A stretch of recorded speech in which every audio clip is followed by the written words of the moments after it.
When I was 15 years old, I was kidnapped by a man, maybe 30, close to 30. When I was returned back to my family, we didn't know how to really deal with that. So it was as if it never happened.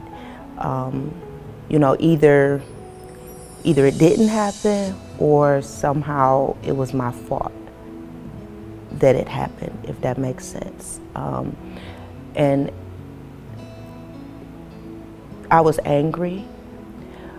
I was stuck in this fight for flight mode. I really didn't know. I didn't know how to heal. But my family set a good example for putting one foot in front of the next and rising above obstacles, and that's pretty much what we did together. But we didn't deal with that trauma, and I buried it. In my mid-20s, maybe 26, 27, somewhere in there, I found myself in a situation where it became a little bit out of my control. Because one of my ways of dealing with keeping myself in line was staying in situations I was in control of. But I found myself in a situation where I really had no control over this other person. We began to feud. A lot of things kind of triggered those fears and things of that nature from my past, and I exploded. I actually set her vehicle on fire, and 3 years later I went to prison for it.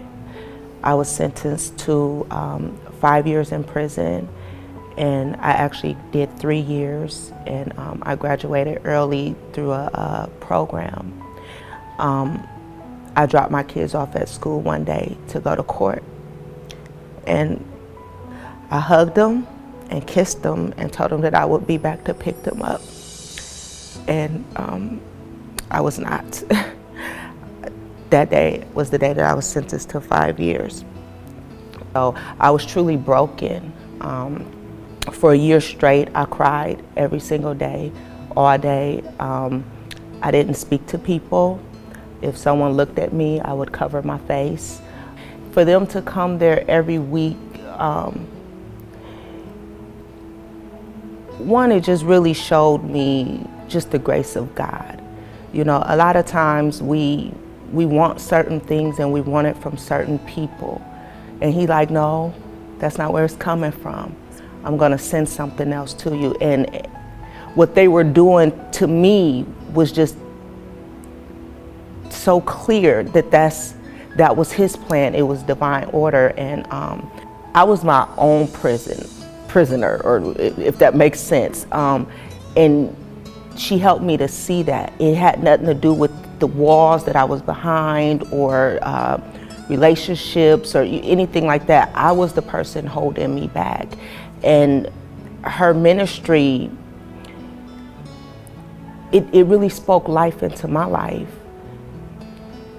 That's why it's so important for people to support outreach programs, ministries, Melva Henderson Ministry. This isn't a story. This is my truth, and this is my testimony. It works. It's needed. It has inspired me to go into my own ministry. And because I know you don't hear people cries. Even when they're smiling, you have no idea what they're going through. You know, just for somebody to be willing to extend that type of grace to another human, I mean, it's definitely worth supporting.